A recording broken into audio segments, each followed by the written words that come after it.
Good morning, I'm Rowena Crosby. And I'm Deborah Renner, and we're your co-hosts for the show today. Thank you for joining us for the next 17 minutes for your Invisible Toolbox, the show that looks at the tools for working effectively with others. And we're excited to be broadcasting in a pre-recorded format. We are at the Tero Winter Meeting, which is one of two occasions over the course of the year that the members of the Tero training team come together for some education.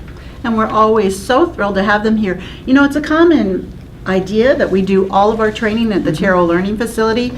Actually, our trainers are out on the road nationally, internationally. Very rarely are they all gathered here, so it really is a cause for celebration. And one of the most important things we do when we come together for these 2 days is we focus on education, and we have presentations about the state of the business.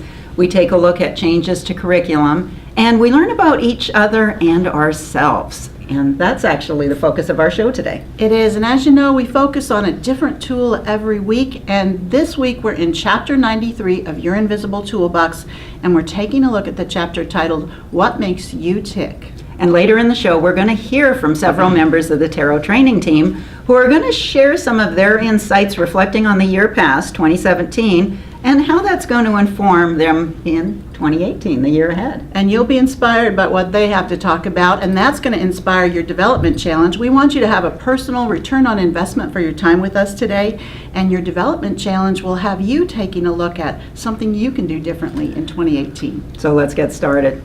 In his book, The Death of Expertise, author Tom Nichols reminds his readers about a bit of a Chinese proverb of beware of the craftsman who says he has 20 years of experience, when in reality he has 1 year of experience repeated 20 times. Well, that's really a Groundhog Day experience, isn't it? That's not worth a whole lot. And you think about that, but there are some individuals in all professions who can go 20 years doing the same thing and not really ever having that opportunity to learn and grow and change. And we all probably fall in those patterns. And if it's your golf game and you're not a professional golfer, I suppose having the same skills and competency 20 years later, that's probably okay. Yeah, but if it's your professional career and you haven't been able to have that opportunity to learn and grow, that is just so unfortunate. It is unfortunate. So how do we learn and grow? Well, that is the focus of our Invisible Tool this week. It's time to take a look at our Invisible Tool of the Week, and it is in Chapter 93, What Makes You Tick? And the tool is to pursue self-knowledge. Now, it's a common practice for parents to tell their children, when you grow up, you can be anything you want to be. And some adults grow up and think that is true, but is it? Is it? Well, if you're 5'6" and you aspire to play in the NBA, chances are pretty good that that dream's not going to come true. That's so true. And if you would rather have a root canal than actually compute Fahrenheit to Celsius, you probably don't want to go into a scientific career or STEM career. And if you can't carry a tune and you want to be an internationally renowned singer, you may need to retweak that career. So when we take a look at self-awareness actually helps us recognize our strengths and our weaknesses so that it better informs our decisions. And when we think of self-awareness, actually the self-awareness is about the what of our behavior and how it affects our outcomes and other people that we're interacting with. And self-awareness is important, but self-awareness by itself is not enough.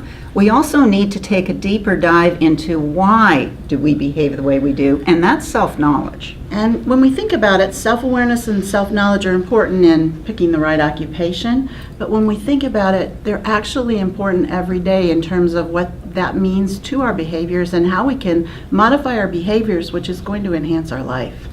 So in the book, we share a couple of stories. They're actually very personal to Deb and I, and we're going to share those with you now. Actually, many of our viewers probably have had this experience. So the story that relates to me, I can tend to become aggressive in the face of conflict. And knowing that about myself is self-awareness. So why do I behave that way? Well, it turns out that I use a detached, objective approach to decision making. And so when there's a conflict, I am very quick to jump into a debate. And that can make me less conscious of the negative impact that my aggressive behaviors may have on others. Knowing that about myself is self-knowledge. And mine's the exact opposite. It's so true. I spent a lot of my life, I became self-aware that I would apologize a lot of times for something I wasn't responsible for. That's self-awareness. Self-knowledge is I started to recognize why I was doing that. I was doing that because I wanted to preserve harmony. I didn't like it if someone was upset, and yet it wasn't authentic to do it. And in fact, a lot of our coaching clients, especially females, deal with that, doing the apology when they really don't own the issue. So that's my self-knowledge. And that self-knowledge for both of us allows us to bring out the best in ourselves. And at work, knowing that about each other is really useful. And that means that we get to choose our behaviors instead of falling into these patterns that we're in, the whole Groundhog Day thing. That's so true. Well, this is the segment of the program that we call This Week's Interview, and we are delighted to present to you several members of the Tero training team. And one by one, they're going to share some insights they had in 2017 about themselves, self-awareness, self-knowledge, and share some goals about what they're doing for their growth in 2018. So you're going to get to know them a little more personally, and I know many of you are looking forward to that opportunity, and they're going to share those things with you that are personal to them with regards to self-awareness and self-knowledge. So let's get started with that. Thank you, Ro. Thank you, Deb. My name is Wayne Bruins, and I've been a Tero trainer for about 3.5 years. Prior to coming to Tero, I spent a lot of time working in news reporting as a journalist, and as that experience happened, I had to be a little bit different. I had to be a little aggressive, a little confrontational sometimes. I was very logical in how I made my presentation. Those skills served me well when it came to my news reporting. Unfortunately, those same skills don't work so well when we're dealing with personal relationships, when we're dealing with a collaborative environment within our businesses. So I've had to actually try to experience that a little bit differently, look for common ground with people I'm talking with, try to ask more open-ended questions in that process, and try to have that experience where I'm more empathetic to what they're saying, what they're thinking about, and try to understand their perspective. Hi, I'm Ben Crosby. I'm a new impact trainer here at Tero, and I forget emails. That's my self-awareness. It's not that I don't think they're important. I'm trying to find the emails, but they slip through the cracks. So I've spent some time thinking about why this happens. I think it happens because when someone's not in the room directly in front of me, I tend to think I'm in a situation that's less important. And so it's easier for me to miss things. So one of my goals for the coming year is to think in terms of email the same way I do about real one-on-one conversations with individuals. That way, I'll focus more on what I'm doing, and things won't slip through the cracks. Hello, I'm Gail Williams, and I've been with Tero, a trainer for 3 years now, and I train influence as well as impact. And one of the things I became self-aware of about myself is that sometimes I can be impatient, in particular with my family members. And those of you who know me, I am a clinical therapist by nature, but also by trade. And I like to take on a lot of activities, and I say yes to everything.